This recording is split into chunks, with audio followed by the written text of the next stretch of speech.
Hello guys, welcome to mystic Hindi tarot. कैसे हो आप सब लोग? आई होप आप सब लोग एकदम ठीक होंगे, अपना ख्याल रख रहे हो, पॉजिटिव सोच रहे हो, पॉजिटिव रह रहे हो। और आज हम जो रीडिंग कर रहे हैं ये कलेक्टिव रीडिंग है, जनरल रीडिंग है और टाइमलेस है। कलेक्टिव है तो ऑल साइंस के लिए है, जितने भी लोग देख रहे हैं सबके लिए है।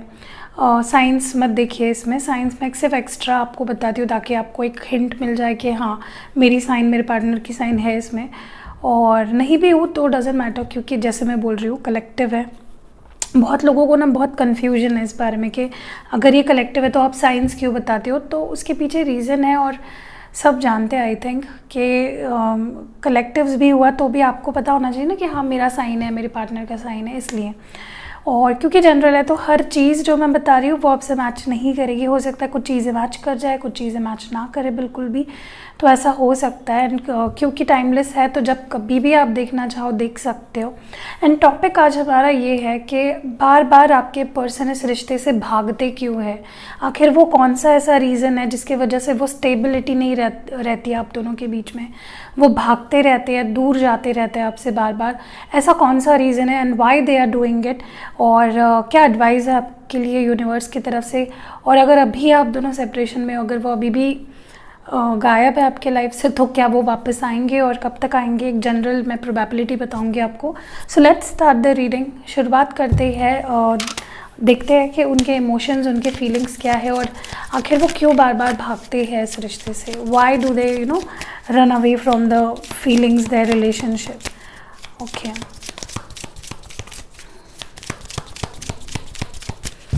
ओके, तो 3 कार्ड्स चाहिए मुझे इस वक्त। एंड बॉटम डेक में इस वक्त है प्रेयर। ओके, सो देखते हैं कार्ड्स कौन से। पहले यहाँ पे है वर्कaholic, यहाँ पे है ट्रिकरी एंड है सोलमेट। पहली बात तो ये पर्सन आपके सोलमेट है, जो भी जिनसे भी आप डील कर रहे हो। काफ़ी लोग अपने सोलमेट से डील कर रहे हैं and maybe you know that. तो yes, this is your soulmate connection. और कभी कभी ना मुझे लगता है आपके जो पार्टनर है, ज़्यादातर मैं उनकी बात कर रही हूँ, इंटिमिडेट हो जाते हैं। प्यार क्या है, फीलिंग्स कितनी इंटेंस है, रिलेशनशिप कितना इंटेंस है आप दोनों के बीच का, ये वो समझ नहीं पाते हैं मोस्ट ऑफ द टाइम। देखिए कुछ लोग ऐसे भी होते हैं ना जिन्हें कभी प्यार नहीं मिला होता है, ना तो उनके फैमिली से, ना तो कहीं से, ना कहीं से। तो वो लोग ना प्यार को लेकर थोड़े से कम इम्यून हो जाते हैं। उनको डर लगने लगता है प्यार से। उन्हें लगने लगता है जैसे कि प्यार जैसी चीज़ एग्जिस्ट ही नहीं करती है। प्यार एक भ्रम है, या too good to be true है सिचुएशन। हो सकता है कि आप बहुत प्यार करते हो बट उनको लगता है कि पता नहीं सच में प्यार करती है, सच में प्यार करता है इतना, मुझ में ऐसी क्या बात है जो ये पर्सन इतना मुझसे प्यार करता है। तो मुझे लगता है कुछ इनसिक्योरिटीज़ भी है इस पर्सन को जो इनको बार बार दूर ले जाती है आपसे।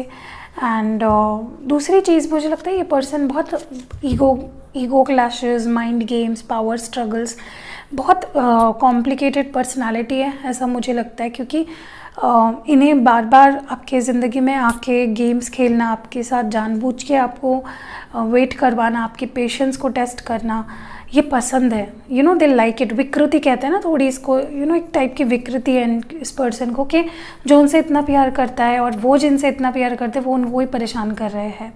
सो it's their part of personality जो मुझे लगता है आगे जाके might change, we don't know, ठीक है। और ऑल्सो मुझे लगता है मे बी ये पर्सन अपने करियर के लिए ज़्यादा फोकस्ड है अभी। मे बी उनके कुछ गोल्स है, कुछ एम्बिशंस है, कुछ सोच रखा है उन्होंने अपने करियर को लेकर जिसको वो अटेन करना चाहते हैं। तो वर्कaholic है बेसिकली। मे बी बहुत ज़्यादा काम करते हैं, अपने आप को काम में डाइवर्ट कर लेते हैं, आप पे ध्यान नहीं देते, अटेंशन नहीं देते हैं। तो ये भी एक रीज़न लग रहा है मुझे इस वक्त। एंड कहीं ना कहीं मुझे लगता है कि दिस इज़ योर एनर्जी जो बॉटम डेक में आया, prayer. I think you are praying for this relationship to get better. कहीं ना कहीं आपके प्रेयर्स काम कर रहे हैं इस पर्सन की एनर्जी को चेंज करने में। एंड अगर नहीं कर रहे हो आप prayer, you should start praying. जो वो चीज़ आपके लिए एक अफर्मेशन की तरह, या कह लें लॉ ऑफ अट्रैक्शन की तरह काम करेगी और इस पर्सन को आपके पास लाएगी। सो यही चीज़ है। आगे बढ़ते हैं और एनर्जी चेक करते हैं इस पर्सन की। इस वक्त एनर्जी क्या है, किस एनर्जी में है ये पर्सन, किस एनर्जी फील्ड में है ये पर्सन, क्या फील कर रहे हैं, क्या सोच रहे हैं।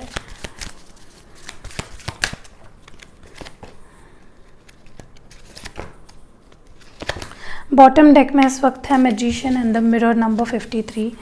देखिए, पहली बात तो मुझे लगता है ये पर्सन काफ़ी ज़्यादा कंट्रोलिंग है, बहुत स्टबर्न है, इनका नेचर ही ऐसा है कि ये किसी के भी लाइफ में जाते हैं तो वो रूल करने की कोशिश करते हैं। यहाँ पे इक्वल गिव एंड टेक नहीं होता है, बैलेंस नहीं होता है, खामखा आप पे रूल करने की कोशिश कर रहे हैं ये पर्सन। एंड उन्हें लगता है कि वो जो चाहते हैं वो पा सकते हैं, विथ यू और विदाउट यू। तो ये इस तरह की इनका माइंडसेट मुझे ज़्यादा लग रहा है। आगे बढ़ते हैं।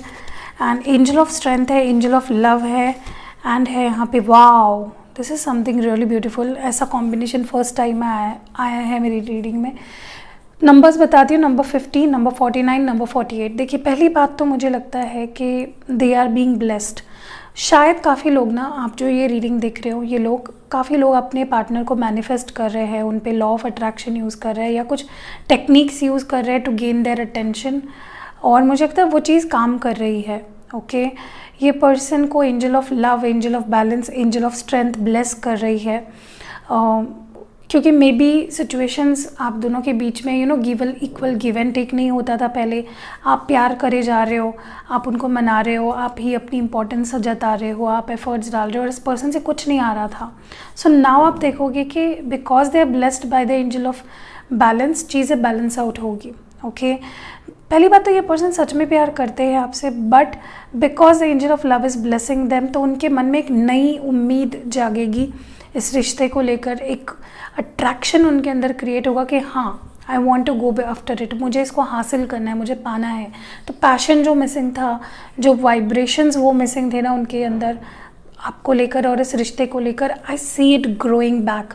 ओके, ऑल्सो कहीं ना कहीं मुझे लगता है कि ये पर्सन मुझे रेडी लग रहे हैं to take on the relationship में भी, एफर्ट्स डालने के लिए रिश्ते के ऊपर या रिश्ते को आगे बढ़ाने के लिए मुझे रेडी दिख रहे हैं। They are looking quite ready.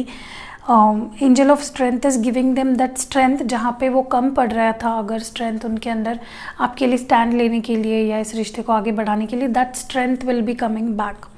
Okay, आगे बढ़ते और टैरो कार्ड्स के थ्रू भी देख लेते हैं कि इस पर्सन की फीलिंग्स क्या है, क्यों ये आखिर आपकी ज़िंदगी से बार बार जाती है। बेसिकली ये पर्सन डिसबैलेंस्ड थे, अपने में ही प्यार फील तो करते थे लेकिन एक्सप्रेशन नहीं आता था, एंड कहीं ना कहीं हिम्मत की कमी। ओके, ये भी मुझे रीजंस दिख रहे हैं। आगे बढ़ते हैं।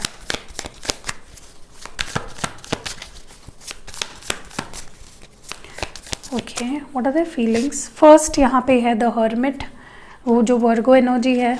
नेक्स्ट है यहाँ पे princess of swords, Gemini, Libra, Aquarius. आगे बढ़ते हैं, यहाँ पे है 5 ऑफ कप्स, कैंसर, स्कॉर्पियो और पाइसीज। नेक्स्ट है यहाँ पे the hanged man, Pisces. And the last card which we have is the 2 of coins, 2 of pentacles है टॉरस, वर्ग और कैप्रिकॉन। बॉटम में है 4 of swords, Gemini, Libra, Aquarius. देखिए, ये पर्सन को बेसिकली हीलिंग की ज़रूरत है, क्योंकि may be they are not healed, their chakras are disbalanced। कुछ तो हीलिंग ज़रूरी है उनके लिए, जो हो रही है, it's in process. So they are resting, rejuvenating. काफ़ी टाइम ना ये पर्सन को सॉलिट्यूड में रहना, अकेले रहना, फ्रीडम में रहना पसंद आता है, इसीलिए भी आपसे दूर हो जाते हैं, क्योंकि यहाँ पे हर्मिट की एनर्जी आई थी। फर्स्ट कार्ड हर्मिट ही आया था। तो ये person basically they want their freedom. इनको काफ़ी समय, काफ़ी टाइम ऐसा लगता है कि मुझे अकेले रहना है, I want to be free, I want to be alone, मुझे किसी के साथ नहीं रहना है। तो ये भी एक रीज़न है जिसकी वजह से ये पर्सन अभी आपसे दूर है या बार बार चले जाते हैं, बार बार आप दोनों के बीच में इश्यूज़ क्रिएट हो जाते हैं, because they want their time, alone time. ये अपने अलोन टाइम पाना चाहते हैं, जिसकी वजह से भी ये बार बार आपसे दूर हो जाते हैं। So right now also I think, मुझे नहीं लगता कि किसी और के साथ है। फॉर मोस्ट ऑफ यू हो सकता है किसी के लिए कि किसी और के साथ है, but for the most of you जो ये रीडिंग देख रहे हैं ना, ये person they need their me time, ठीक है, और ये अकेले हैं। मुझे नहीं लगता कि किसी और के साथ है। आगे बढ़ते हैं, क्लैरिफाई करते हैं। हर्मिट क्यों आया है यहाँ पे, वाई इज हर्मिट हियर।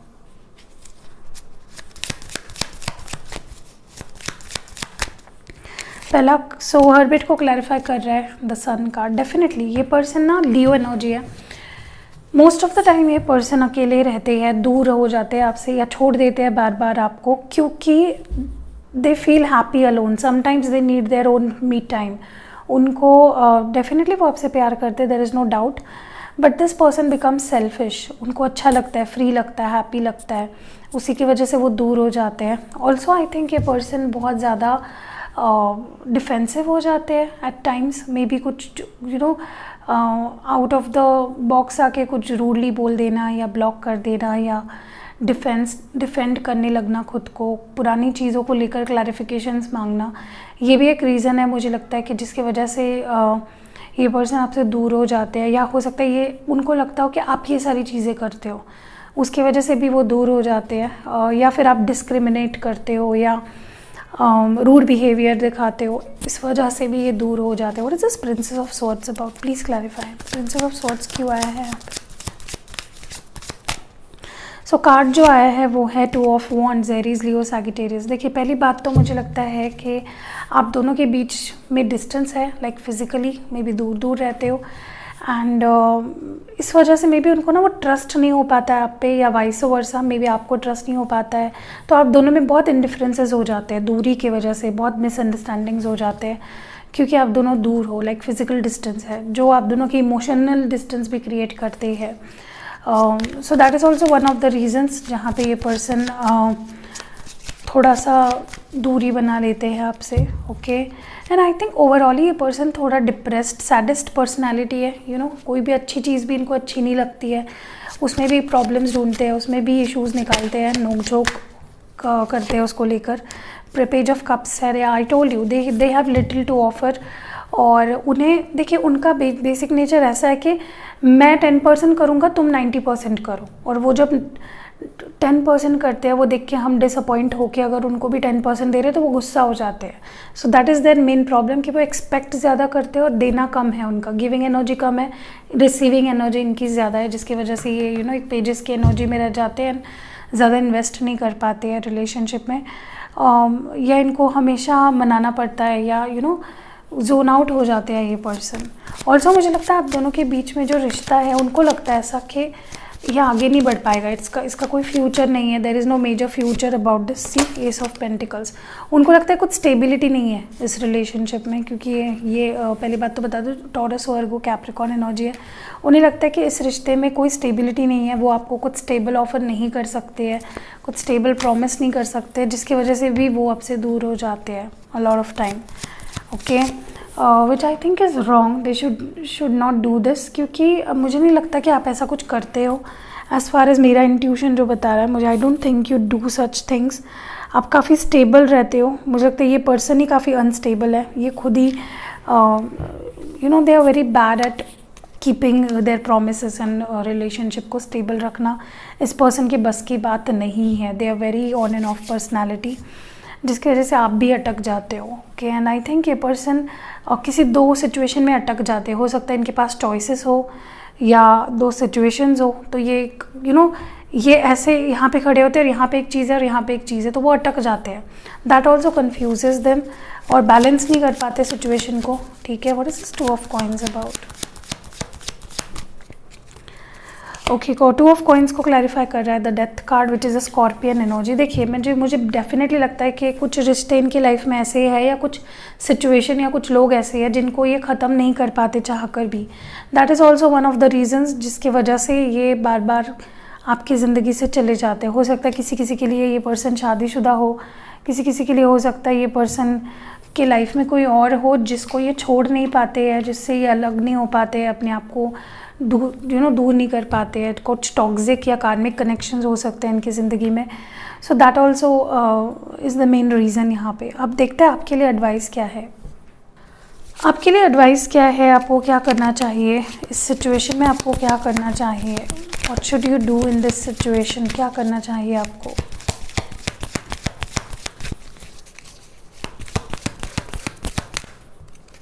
पहला कार्ड है ट्रुथ बी टोल्ड, नंबर 14। देखिए मुझे लगता है वक्त आ गया आपको अपने दिल खोल के बताने का इनको कि क्या आप एक्सपेक्ट करते हो, क्या सह सकते हो, कितनी लिमिट है आपकी। जो भी आपके मन में है वो चीज़ एक्सप्रेस करने का समय आ गया है, क्योंकि एडवाइस है आपके लिए। तो डेफिनेटली कुछ बातें हैं जो आप इनसे शेयर नहीं करते हो या चाहकर भी नहीं कर पाते हो, बोल नहीं पाते हो, हिम्मत नहीं कर पाते, तो do that, it's high time. आगे जो एडवाइस है आपके लिए वो है को क्रिएट। तो मुझे लगता है कहीं ना कहीं ये रिश्ता आप दोनों का है, और दोनों को एक साथ मिलके इसको क्रिएट करना है, इसको शुरू करना है, इसको चालू रखना है, निभाना है। सो ये एक पर्सन की बात नहीं है, टीम वर्क है, दोनों को करना चाहिए और एक न्यूनेस लाने की शुरुआत करनी चाहिए आपको इस रिलेशनशिप में, नॉट मोर। कुछ नए न्यूनेस की ज़रूरत भी है इस रिश्ते में। मैसेज इन अ बॉटल नंबर 15, कहीं ना कहीं मुझे ये भी लगता है कि मे बी आपको इस पर्सन से मैसेज रिसीव हो जो आपको खुश कर दे, क्योंकि मुझे लगता है कुछ some messages coming your way, तो उस मैसेज का, उस साइन का वेट करिए, आगे मत बढ़ जाइए। कुछ इम्पॉर्टेंट होने वाला है आप दोनों के रिलेशनशिप में आगे, एंड चीज़ें आगे बढ़ेगी। इस पर्सन ने अगर कॉल मैसेज नहीं किया काफ़ी समय से, तो बात भी होगी आप दोनों की, डोंट वरी अबाउट दैट। आगे बढ़ते हैं, लव मैसेजेस देखते हैं कि आपके पर्सन की तरफ से आपके लिए क्या रोमांटिक मैसेजेस है। पहला मैसेज आपके लिए है, मुझे गलत मत समझना। तो मे बी आप इनको कुछ गलत समझ रहे हो या आपको कोई मिसअंडरस्टैंडिंग हो गई है, तो दे डोंट वांट दैट। काश मैं तुम्हें तकलीफ़ ना दी होती। तो मे बी इनको कुछ रिग्रेट फील हो रहा है, जिन उनके किए पे पछतावा हो रहा है। नेक्स्ट है यहाँ पे, काश हमारी बातें कभी ख़त्म ना होती। तो वो आपसे बात करना चाहते हैं, कनेक्ट करना चाहते हैं, काफ़ी मिस कर रहे हैं आपको। नेक्स्ट जो मैसेज है वो है, हमारे ड्रीम्स मैं ज़रूर पूरा करूँगा। तो मे बी आप दोनों ने मिलके कोई ड्रीम्स देखे हैं जिनको वो पूरे करना चाहते हैं। और नेक्स्ट है, तुमसे मिलने को बेकरार हूँ। तो मे बी आप दोनों की मीटिंग नहीं हुई है या मीटिंग काफ़ी टाइम से अटकी पड़ी है, तो वो आपसे मिलकर बातचीत करना चाहते हैं और अपनी फीलिंग्स आपसे शेयर करना चाहते हैं। तो दिस वाज इट। अगर रीडिंग रेजोनेट हुई है, पसंद आई है आपको, तो लाइक ज़रूर करना, कमेंट में बताना कि इनमें से कौन सा रीज़न आपके सिचुएशन से मैच करता है। और सुबह का वीडियो अगर आपने नहीं देखा है तो मैं उसकी लिंक फर्स्ट कमेंट में दे दूँगी, ज़रूर जाके चेक करिएगा इस वीडियो के बाद, एंड उस पर भी लाइक कमेंट शेयर करिएगा। और डिस्क्रिप्शन बॉक्स चेक करिएगा क्योंकि उसमें सारे नंबर्स, लिंक्स सब कुछ दिया हुआ है, तो check it out. See you in next video guys. अपना ख्याल रखिएगा, स्टे सेफ एंड या बी होपफुल।